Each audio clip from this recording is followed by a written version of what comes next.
Janet is with us. Hi, Janet. How are you? I'm good. How are you guys? Better than we deserve. What's up?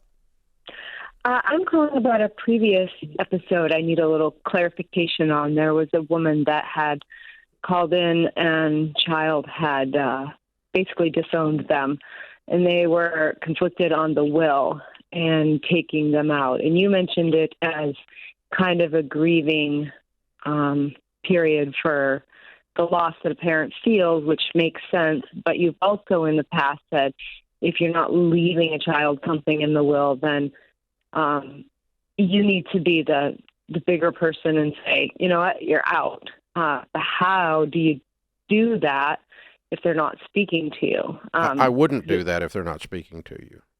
When I've said that in the past, it wasn't a universal blanket every single time you tell someone. But if someone is misbehaving and you're communicating with them, or they're not, behaving in a way that is honoring to you, your values, your family, and so you're not going to leave them in. An example would be, you got a kid doing heroin, but you're trying to love them and you're still talking to them. I'm going to tell them, I'm not leaving you money for heroin because I love you.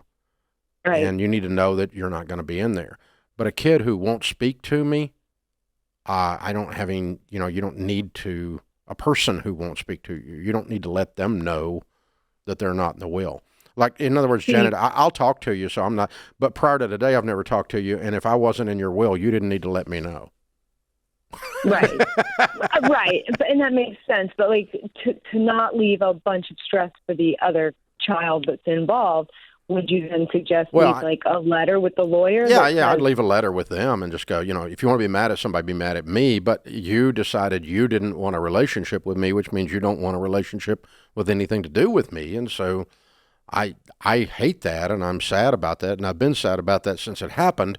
But as a result, we didn't feel like it was proper to leave money to someone that hates us. Okay, that's fair. One more thing, George told me to call in, so I wanted to say thanks to him for that. And he does not have a punchable face. Thank you. That was from the other day. A punchable face. I said that on air when we were commenting about my viral TikTok. And I said, I think they just hate me. I've got a punchable face. They come for me in the comments. And so she's just defending me. Because I never said you had a punchable face. Dave would never. No, but I'm just saying, I was telling him that I might have punched you, but I wouldn't have said anything about it.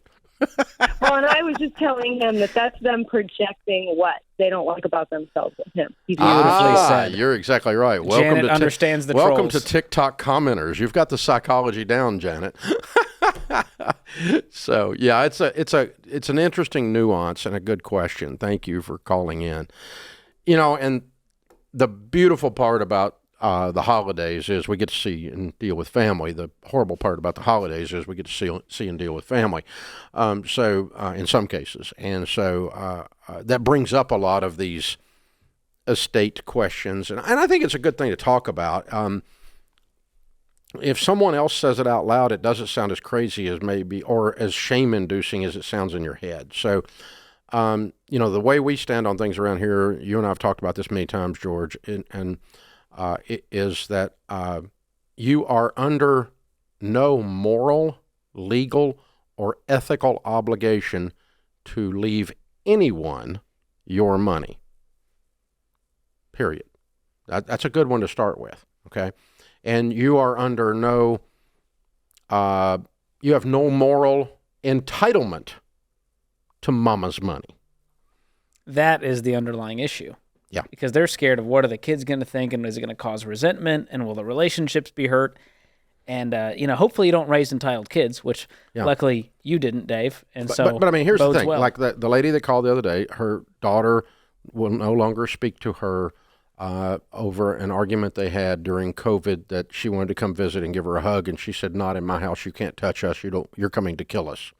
And so, crazy COVID people, right? And so they refused to let the mom and dad come and refused to let them see their grandkids. And then it escalated further and just don't even call. We don't want to talk to you. And it's been since COVID. They hadn't spoken. And so she said, do I leave her in the will? And I said, I wouldn't. No, she has no rights and you have no obligation.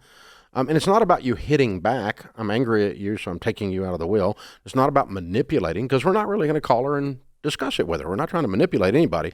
It's a matter of God gave me this batch of money to manage. I manage it for him. So what does the owner require of this? It requires, first and foremost, that I leave it to someone else who will also manage it for him. That's wisdom. First and foremost. So if you decide, like we're Christians at our house, and so as for me and my house, that's who we are. And so if you decide that you're going to worship a tree or whatever it is you're going to worship, and not worship God, then I represent him. I manage stuff for him. And why would I leave a tree worshiper God's stuff? I'm not going to do that. I don't dislike trees, but I don't worship them. And so, good caveat. Never thought I'd hear that sentence on the show. Yeah, there you go. But here we are. Yeah, have to have lots of clarity for the tree people. But the but the point is, it would be inconsistent with your values and what your beliefs are. And so, don't be obligated by bloodline only to do something that otherwise sounds crazy. Because it is crazy. That's why it sounds crazy. It's something to remember. If something sounds crazy, it's because it's crazy. It is. It's like the old thing, a guy used to work here would say, if you're dating a girl and she says, I'm not crazy, that's a sure sign that she's crazy, right? That's a red flag. That's a red flag right there. Ooh. You know that one's crazy. And so if something sounds crazy, it's usually because it is. If it feels crazy, it's usually because it is. If it feels weird and awkward and not right, it's usually because it's weird, awkward, and not right. Listen to that voice. Yeah. And so, I don't want to leave money to a kid who won't speak to me because she's pissed about me wanting to give her a hug during COVID. Well, that's perfectly natural, but I feel bad. Why do you feel bad? I don't feel bad at all. I don't leave strangers and people that don't talk to me and people that are mad at me. I don't pick out trolls on Twitter and leave them money. That would be a strange thing. People that hate me. Why would I? People that don't want to talk to me. People that are mad at me. People that dislike me. People that disrespect me. Why would I leave them money? That doesn't make any sense at all. And so give yourself a pass. Give yourself a get-out-of-jail-free card on the guilt, shame, and Release crap the baggage that goes with inheritance during the holidays.